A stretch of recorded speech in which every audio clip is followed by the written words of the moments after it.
E então falaremos sobre esse tema, a autoridade e a suficiência das Escrituras. Eu quero destacar de antemão, antes de falar sobre o tema especificamente, por que a Bíblia é autoridade e por que ela é suficiente, eu quero destacar o problema atual.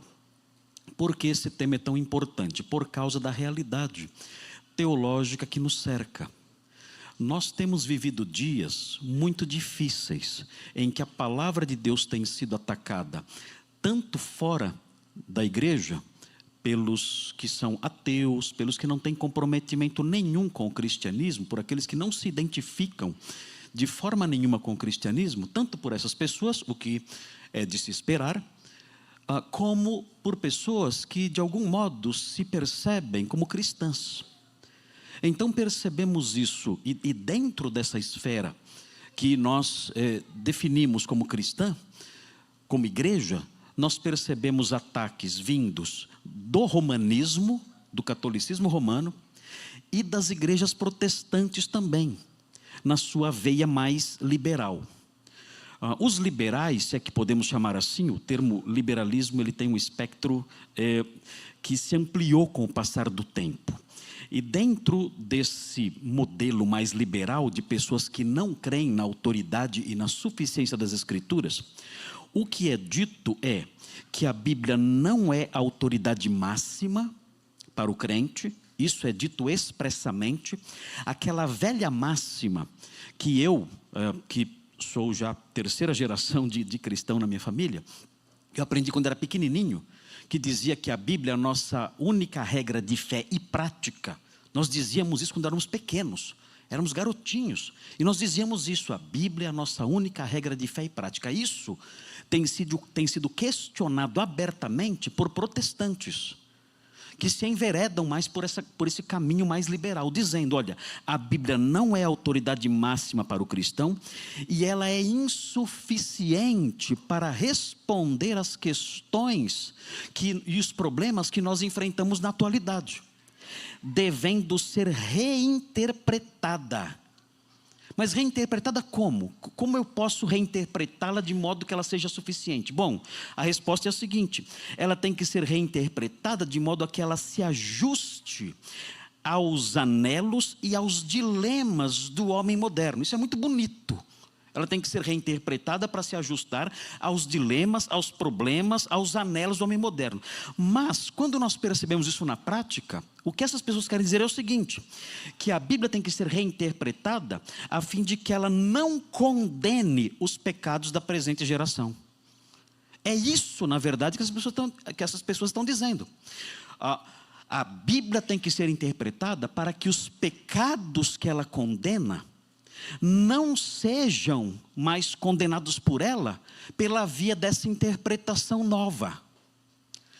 E com isso, então, o trabalho do exegeta é fazer uma releitura da Bíblia, atribuindo à Bíblia significados jamais pretendidos pelo autor. Isso é adulterar as Escrituras, porque é interessante observar que ao longo dos séculos houve uma migração na hermenêutica, uma migração do foco, do personagem central no trabalho de interpretação da Bíblia.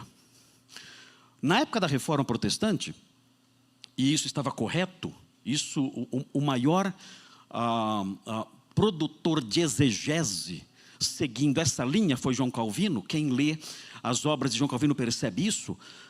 O foco da interpretação bíblica era a descoberta da intenção autoral. O que o autor bíblico quis dizer quando ele escreveu esta frase, este versículo, este capítulo. E para descobrir o que o autor bíblico quis dizer, para ouvir o que nós chamávamos, ou eventualmente ainda é chamado de ouvir a voz do autor, para isso era necessário respeitar a gramática do texto, o contexto imediato em que o versículo ou o trecho estava inserido, o contexto mais geral, mais amplo do livro como um todo, o significado real das palavras. As palavras têm um significado. E tudo isso em reconhecimento do fato de que o Espírito Santo falou através de palavras humanas. E assim, então, tentando descobrir o significado real, pretendido pelo autor bíblico. O que ele quis dizer? Porque o que ele quis dizer, crendo na inspiração bíblica, foi o que o Espírito Santo, por meio dele, quis dizer. Isso era fundamental. Esse era o trabalho do pastor, do pregador, do exegeta, do professor da Bíblia. A ênfase, então, estava na intenção do autor. Então, era estudado o contexto histórico, a gramática, o contexto, o significado específico das palavras, tudo isso era levado em conta. E então, era descoberto o significado. E, a partir do significado, era, então, construída a significância. Qual é a diferença? O significado, evidentemente, é aquilo que o texto quer dizer. E a significância, a relevância do texto para a nossa vida. A significância era decorrente do significado. Então, eu não aplicava um texto a partir da minha criatividade solta, maluca muitas vezes, né? Lê lá um versículo e faz aplicações que não tem nada a ver com o texto. Já viram isso em algum lugar? Gente, essa é a marca do meio evangélico. É a construção de aplicações que não tem nada a ver com o texto, são apenas ilações, invenções, é a criatividade do intérprete. Ele então faz aplicações que não tem nada a ver com o que o autor quis dizer.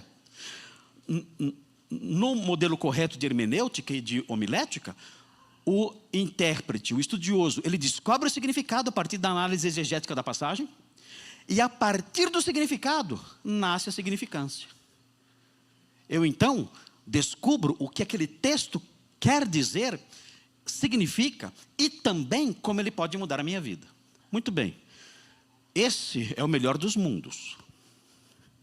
Isso é o padrão perfeito. Os irmãos que têm pastores aqui, que eu sei que fazem isso, são premiados.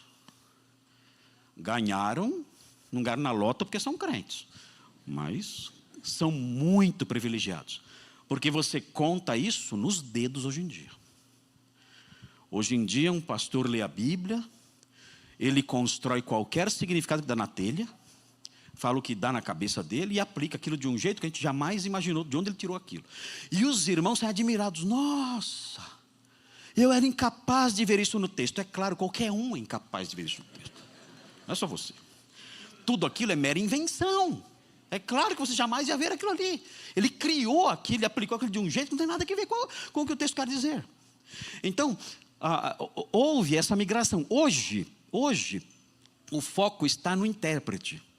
É assim, agora é assim, não é o que o autor bíblico quis dizer. É o que o intérprete entende. Esse texto, para mim, diz isso. Que relevância tem para nós o que o texto diz para você? Não tem relevância nenhuma, desculpe, é uma relevância secundária. Não, mas a minha interpretação é essa. Olha, a sua visão, a sua interpretação, as suas percepções, os seus insights pessoais sobre o texto tem uma relevância secundária. Isso não é ouvir a voz de Deus no texto, não é. É ouvir a voz da sua cabeça. Ou você tem pensamentos, muitas vezes bons e ideias boas, mas isso não é a palavra de Deus. Você não pode atribuir um significado ao texto jamais pretendido pelo autor. Um significado que o texto nunca teve. Então, infelizmente, houve essa migração. Eu não quero mais descobrir o que o autor quis dizer. O que interessa é o que o texto fala para mim. É um subjetivismo hermenêutico. Eu atribuo o significado ao texto. E o que esses pastores liberais, liberais no sentido mais amplo, têm dito é isso. Olha, nós temos que reinterpretar a Bíblia a partir das nossas percepções atuais. Então, a Bíblia condena um determinado pecado. Opa, isso fere, isso ofende a nossa sociedade. Então, temos que reinterpretar esse texto para que esse texto se ajuste àquilo que a nossa sociedade espera. É assim que tem funcionado atualmente. Uma mudança na autoridade da Bíblia, de modo que eu faço ela dizer o que eu quero que ela diga. E isso não é cristianismo, isso não revela respeito pela autoridade bíblica, isso é extremamente destrutivo. Porque isso significa apenas pregar, crer, anunciar aquilo que eu quero que seja. E isso tem destruído as igrejas. O apóstolo Paulo escreve em 2 Coríntios 4, 1 e 2. É interessante isso. Observem o que diz o texto, 2 Coríntios 4, 1 e 2. 2 Coríntios 4, 1 e 2.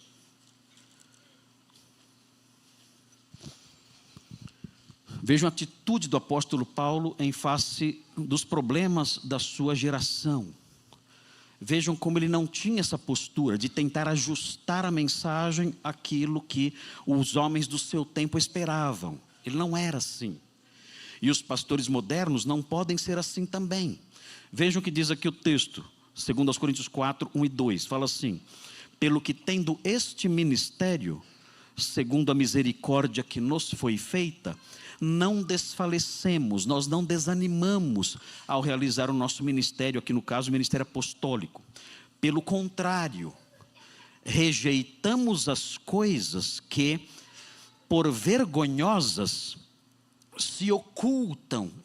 Ele diz aqui, nós como pregadores da verdade, como arautos do reino, nós rejeitamos abertamente, corajosamente as coisas que por vergonhosas se ocultam. Hoje houve uma mudança no cenário moderno.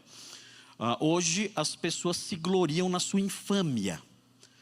Isso existia já nos dias do apóstolo Paulo. Ele fala que os homens se gloriavam na sua infâmia. Infâmia é vergonha. É alguém que se gloria em coisas vergonhosas. Ela se orgulha de coisas vergonhosas. Às vezes faz até parada de orgulho de coisas vergonhosas. E nós temos esse cenário hoje em dia. O apóstolo Paulo fala, não, nós rejeitamos as coisas que por vergonhosas se ocultam. E, claro, também as coisas que mesmo sendo vergonhosas se apresentam aí cheias de orgulho. Não andando com astúcia, nem adulterando a palavra de Deus. Qual é o significado disso? Adulterar a palavra de Deus é uma expressão tirada do conceito de você colocar água no vinho. Quando você coloca água no vinho, você adultera o vinho. Eu não sei, eu não bebo vinho. De vez em quando, mas... Eu bebi uma vez, fiquei bêbado, parei, nunca... Eu era adolescente, me deram um copinho de vinho. E eu bebia, achei tão gostoso. Eu falei, você quer mais? Quero, manda. Me deram, eu estava encostado no balcão. E aí me deram mais um copinho. Eu era adolescente, tinha 14, 15 anos. E quer mais? Olha, que gostoso isso aqui, hein? Dá mais um, sim, me deram mais. Quando eu soltei o balcão, irmãos, quem dera fosse um vinho adulterado, mas não era. Era puro. Foi a minha única experiência com a embriaguez, foi aquela. Nunca mais na minha vida bebi mais nada. Mas, aqui, o conceito aqui é de colocar água no vinho. É você aqui vender uma mensagem aguada. É essa a ideia aqui, uma mensagem rala. O apóstolo Paulo fala assim, olha, eu não vendo uma mensagem, eu não apresento uma mensagem aguada. Eu não apresento uma mensagem rala, adulterada, como vinho cheio de água, não.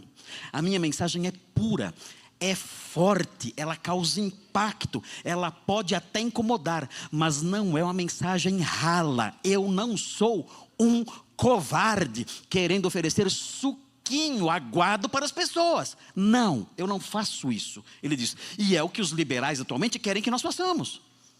Que nós adulteremos as escrituras, para que se torne uma mensagem aguada, rala. E as pessoas então bebam à vontade ali sem sentir incômodo nenhum. Ele prossegue, antes nos recomendamos a consciência de todo homem na presença de Deus. Ele diz, vocês podem confiar em nós, porque somos pessoas fidedignas, pela manifestação da verdade. Podem confiar em nós, nós somos homens fidedignos, nós não colocamos água no vinho do Evangelho. É esse tipo de atitude que nós temos que esperar dos pastores hoje em dia. Mas o que o mundo lá fora quer é algo diferente, e muitos pastores seguiram essa direção de pregar uma mensagem aguada, adulterando a palavra de Deus, para que os pecados da presente geração não sejam condenados. Isso é covardia, é medo de desagradar o mundo perdido. E a nossa grandeza, uma delas, de acordo com Inácio de Antioquia, que foi um mártir do comecinho do século II, a nossa grandeza consiste exatamente de sermos odiados pelo mundo. Disso consiste a nossa grandeza, em sermos odiados pelo mundo. Se o mundo nos amar e nos aplaudir, tem algo errado conosco. Muito bem. Pastor, já acabou meu tempo? Não? Ok. Vamos lá então. Ok, uma outra forma, isso já fora do contexto evangélico e protestante. Uma outra forma como as pessoas têm questionado a autoridade bíblica é dentro do romanismo. Isso tem crescido muito. Tem crescido demais a noção, o ensino aberto, dito expressamente, de que a Bíblia não é autoridade máxima para o cristão, nem é suficiente, devendo a Bíblia ser complementada pela tradição romanista. Você não tem a Bíblia como autoridade máxima, não. A Bíblia, ela é autoridade, mas ela deve ser interpretada dentro dos padrões da tradição romanista. A Igreja Católica é a única que detém a autoridade para dar a palavra final em termos de significado.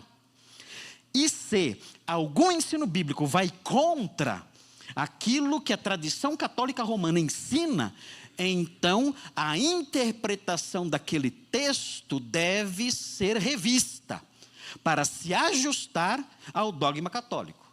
Então, a Bíblia mostra que a salvação é pela fé somente. Mas o romanismo ensina que a salvação não é pela fé somente, mas também pela observância dos sacramentos. Ok, então temos que reinterpretar os textos que falam que a salvação é pela fé somente. Porque a interpretação correta não pode entrar em choque com a tradição católica. Isso acontecia nos dias de Jesus, de acordo com Marcos 7. Veja Marcos 7, como isso acontecia nos dias de Jesus.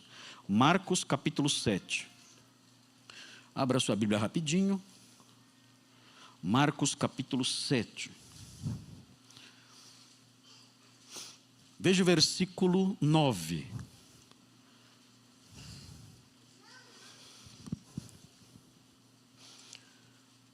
Jesus falando aqui aos seus opositores fariseus. Ele fala assim: e disse-lhes ainda: jeitosamente rejeitais o preceito de Deus para guardardes a vossa própria tradição. Ele está condenando isso. Vocês dão um jeitinho de rejeitar as Escrituras para proteger sua tradição. Como? Ele dá um exemplo. Ele diz no final que eles faziam isso muitas vezes de várias maneiras. Mas ele dá um exemplo aqui. Versículo 10. Pois Moisés disse: honra a teu pai e a tua mãe, e quem maldisser a seu pai ou a sua mãe seja punido de morte. Interessante, honrar pai e mãe. O que significa isso? Honrar pai e mãe, honrar, no conceito judaico, honrar não é você apenas demonstrar uma certa reverência por eles. Isso, claro, que está embutido nessa ideia. Não é somente você mostrar carinho, afeto, ligar para os seus pais de vez em quando, visitá-los e tratá-los bem. Não é isso. Esse conceito é abrangido pela ideia de honrar, mas não esgota a ideia de honrar. Honrar na Bíblia significa dar provisão material. Isso é honrar.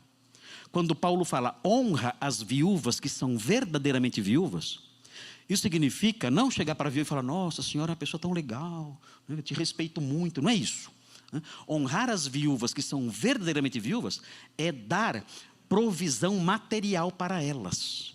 E aqui, quando o texto fala honra teu pai e a tua mãe, a ideia dominante, de acordo com a sequência da leitura, os irmãos verão, é prover víveres, condições para que os pais, condições materiais, para que os pais vivam, especialmente numa cidade como aquela, em que não havia aposentadoria. E a pessoa não podia trabalhar na terra quando chegava a uma certa idade. Vejam o que diz o versículo 11. Vós, porém, dizeis, aí vem a tradição, anulando o mandamento. Se um homem disser a seu pai ou a sua mãe, aquilo que poderias aproveitar de mim, ou seja, o dinheiro que vocês poderiam receber de mim, para honrá-los e prover o que vocês precisam, o dinheiro que eu deveria dar para vocês, para mantê-los, é corbã. O que é corbã? É uma oferta que eu dou ao Senhor. O jovem que dissesse isso, de acordo com a tradição, diz o versículo 12, então o dispensais de fazer qualquer coisa em favor de seu pai ou de sua mãe. Se ele dissesse isso, olha, o dinheiro que eu daria para vocês, para o sustento de vocês, para o plano de saúde, para as compras do mês, para os remédios, tudo isso é uma oferta que eu dou a Deus. Então esse jovem estaria livre da obrigação de ajudar seu pai e a sua mãe. Já imaginaram? Já imaginaram a maldade disso? E então Jesus conclui dizendo, invalidando a palavra de Deus pela vossa própria tradição, que vós mesmos transmitistes, e fazeis muitas outras coisas semelhantes. Vocês invalidam a palavra de Deus pela tradição de vocês. E é isso que nós temos visto no romanismo. O romanismo coloca a tradição de homens, os concílios que se reuniram ao longo da história, as bulas papais, as diversas decisões dos teólogos católicos, os escritos dos pais da igreja, dos doutores da igreja, tanto da igreja antiga como da Idade Média, tudo isso é colocado acima das Escrituras, anulando as Escrituras por meio da tradição. Como nós podemos fugir disso tudo? Uma forma de fugir disso tudo é reconhecendo as qualidades que a Bíblia tem. Eu quero falar de uma delas hoje aqui, nesse primeiro momento, pastor, porque eu sei que o nosso tempo é curtinho. Mas eu quero falar de uma delas aqui primeiro, em primeiro lugar, enfatizando que as Escrituras são inspiradas. E o texto que eu quero mostrar para vocês, pelo menos um pedacinho dele, é 2 Timóteo 3,16, que é o texto clássico acerca desse assunto. 2 Timóteo 3,16. Por quê? Porque esse texto traz implicações para a autoridade bíblica e para a sua suficiência. Veja 2 Timóteo 3,16. Veja o que diz aí o texto, 2 Timóteo 3,16. Muito conhecido esse texto. É o texto áureo da bibliologia. Fala assim: toda a Escritura é inspirada por Deus. Aí está o trechinho que nos interessa. Toda a Escritura é inspirada por Deus. Na sequência, você tem aí um E, que no texto original pode ser traduzido como E, pode ser traduzido como também, e pode ser traduzido como ou seja. É a partícula cai. Pode ter esse significado triplo. Sendo entendido assim, o que nós temos na sequência é um efeito decorrente do fato da Bíblia ser inspirada por Deus. Seria assim: toda a Escritura é inspirada por Deus, ou seja, ela é útil para, e aí nós vemos a utilidade da Escritura decorrente do fato da inspiração.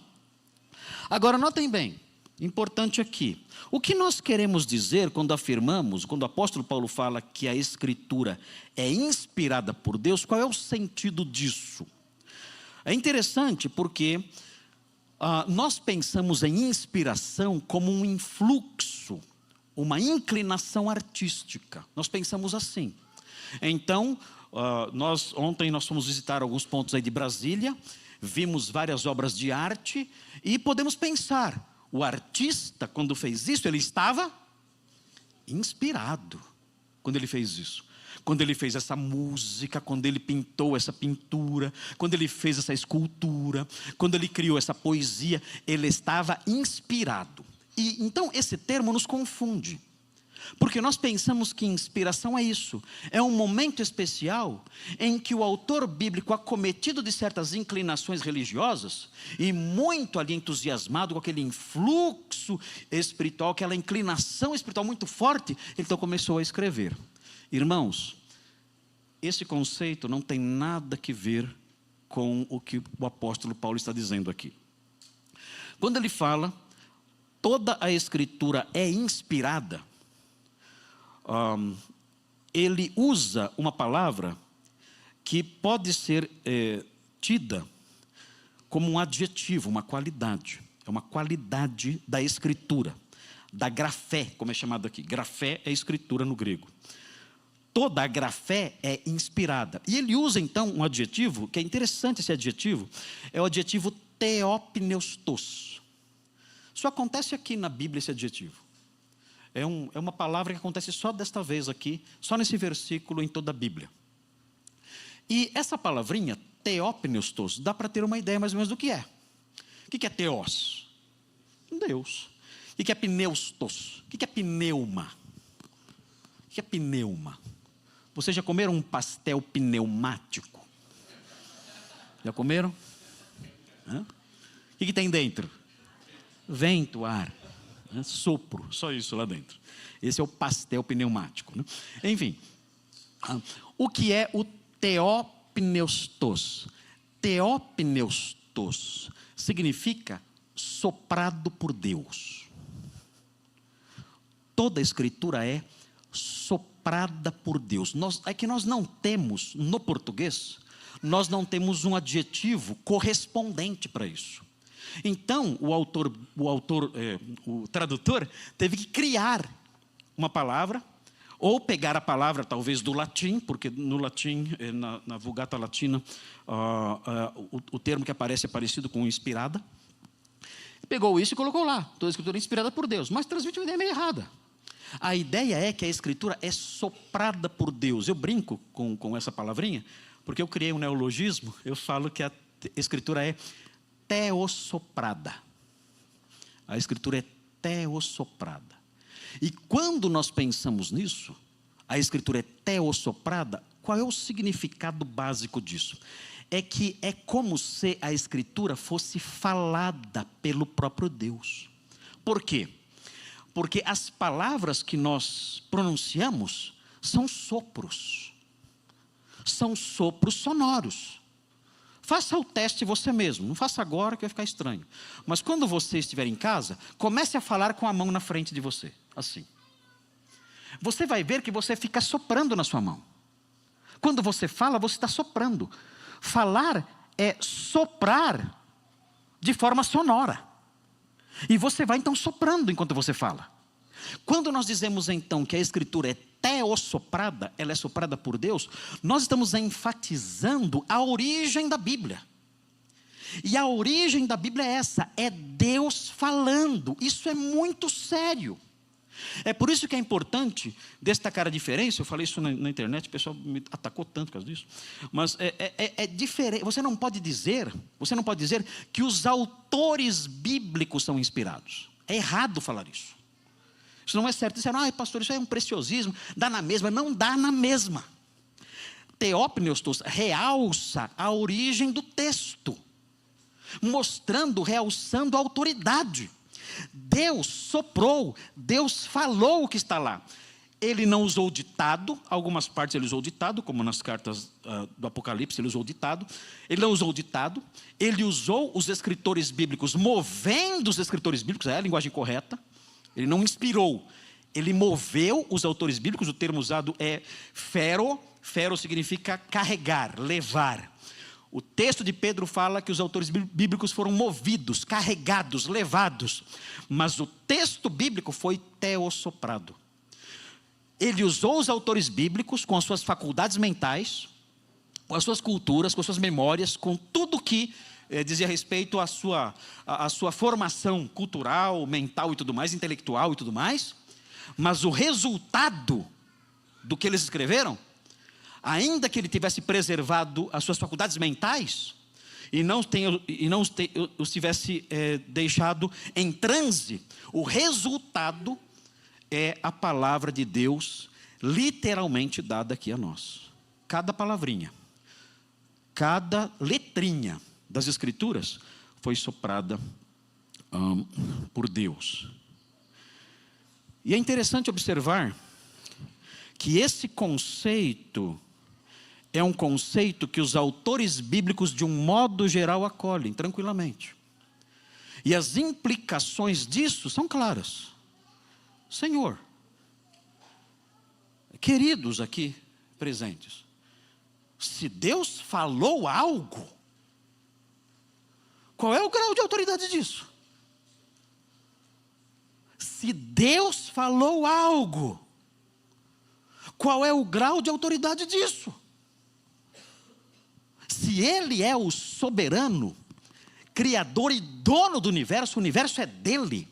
Ele é o rei sobre todas as coisas, o autor da vida, de tudo que vemos, Senhor de tudo que há.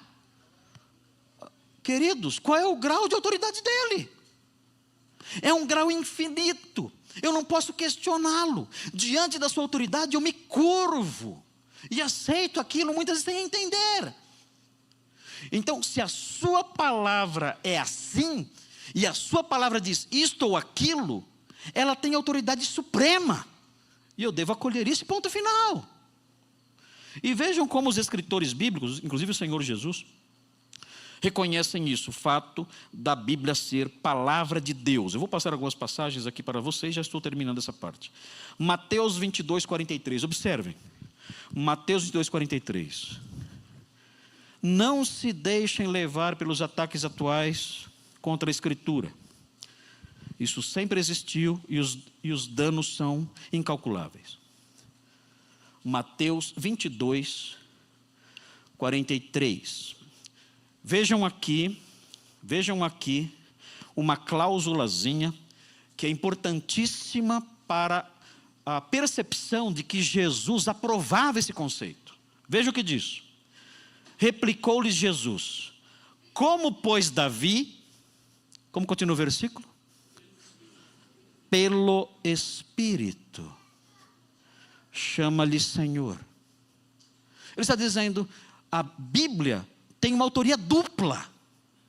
Davi, aqui, no Salmo 110, e não somente Davi, mas Davi sendo movido pelo Espírito Santo. Vejam também Atos 1,16. Percebemos aqui Jesus reconhecendo a origem divina da Escritura. Vejam Atos 1,16. Atos 1,16, já estou terminando. Veja que interessante aqui, Pedro falando. São detalhezinhos que há na Bíblia que nós não podemos deixar escapar. Veja o conceito de Pedro das Escrituras. Ele fala assim: irmãos, convinha que se cumprisse a Escritura que o Espírito Santo proferiu. Ela é teossoprada. Vejam, o Espírito Santo proferiu anteriormente por boca de Davi. Mais uma vez, a autoria dual. Mas a fonte primária, qual é? O Espírito Santo. A fonte instrumental é Davi. É uma expressãozinha que há em Mateus, que aparece algumas vezes, que é hipotuquirio de ato profeto. Estou falando em línguas aqui agora, mas é a expressão usada lá por Mateus. O que é hipotuquirio? Da parte de Deus. A preposição hipó. Irmãos, é impressionante como a gente faz teologia a partir de preposições gregas. Vocês não têm ideia como as preposições gregas nos ajudam na construção da teologia. É impressionante. Hipó, a preposição grega. Hipó, da parte de. Hipotuquirio, o que é kyrios?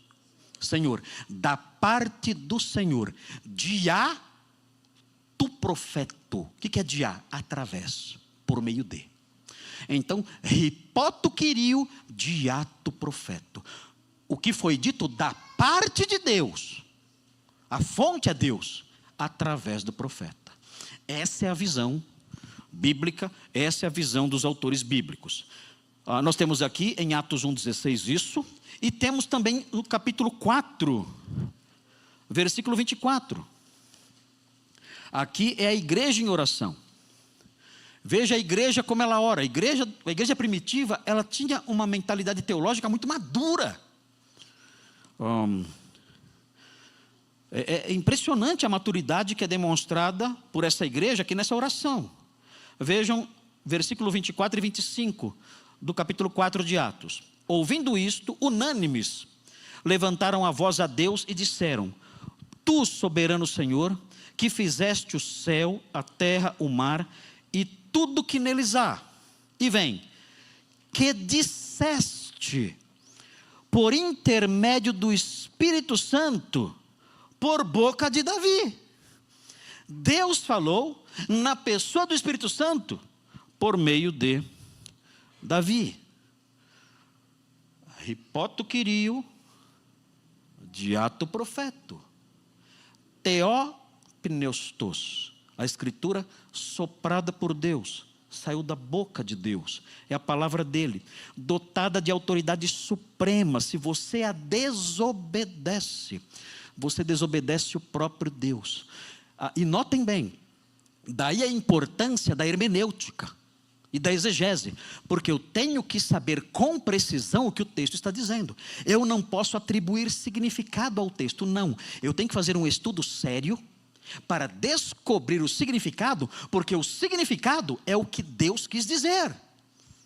Daí a importância de, não sei quantos seminaristas tem aqui, não sei se há seminaristas aqui, não sei, talvez haja, mas a matéria principal que você tem que estudar no seminário e varar a noite estudando são as línguas originais, hermenêutica e exegese.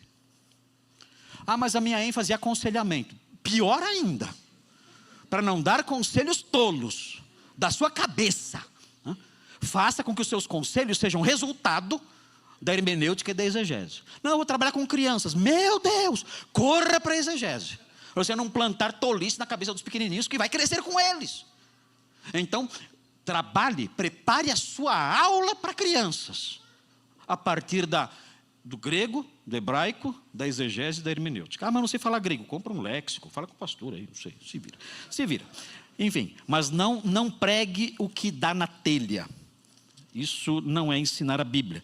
Se eu sei que a Bíblia é Deus falando, eu tenho que descobrir o significado real daquilo. E não é difícil, irmãos. Não é difícil. É bem mais fácil do que ficar inventando. Eu vi uma pregação uma vez, a pessoa espiritualizando todo o texto, dizendo que Zaqueu subiu na árvore. O que significa isso? Zaqueu subiu na árvore. O que significa isso? Que grande problema de interpretação temos aqui, um grande desafio. O que significa Zaqueu subiu na árvore? Eu dizia, o que é a árvore? Árvore? Vamos chamar as crianças aqui, talvez elas saibam dizer o que é. Árvore é árvore. Só isso. Eu dizia, não, aqui existe um simbolismo aqui. A árvore é a igreja. A árvore é a igreja. Então, para você ver Jesus, você tem que estar na igreja. Se você sair da igreja, você não vê mais Jesus. Se você não for à igreja, você não vê Jesus. E começou então as aplicações. O problema é que Jesus chegou perto de Zaqueu e falou assim: Zaqueu. Vocês sabem o que ele falou, né? Saia já da igreja. Queridos, é muito mais difícil isso aí. É muito mais difícil do que entender o texto naturalmente. Simplesmente Zaqueu subiu numa árvore. Não perca tempo com bobagens. Foi o que aconteceu, estava curioso. Quis ver Jesus. E esse texto mostra a onisciência de Jesus, a sua graça, a sua disposição em perdoar pecadores terríveis como Zaqueu.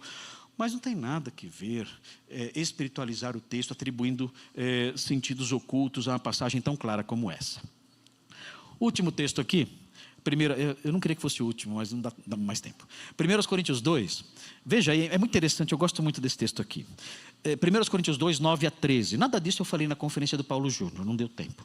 Mas aqui eu vou falar.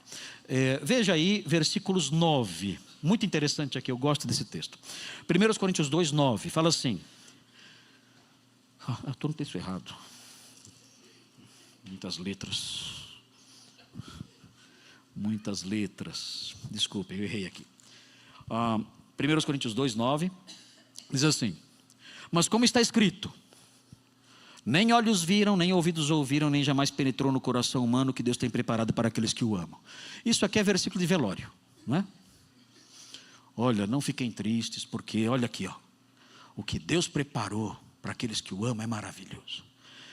E está lá, é uma herança celeste fantástica.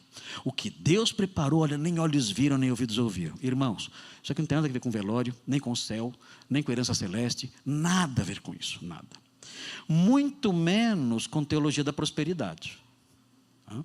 Olha, você não tem ideia de quantos milhões Deus preparou para você ganhar. Está aqui, ó. Nunca você nem sonhou com os milhões que Deus promete para você. Não tem nada que ver esse texto com nada disso. Esse texto, quando fala de coisas que olhos não viram, ouvidos não ouviram, coisas que jamais penetraram no coração humano, ele está falando da sabedoria de Deus no Evangelho. Esse é o significado desse texto.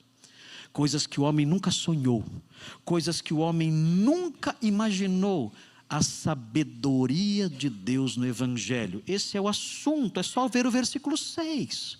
O versículo 6 fala sobre isso, a sabedoria de Deus no Evangelho. Tanto que, se você continuar lendo, veja o que diz: mas Deus nolo revelou.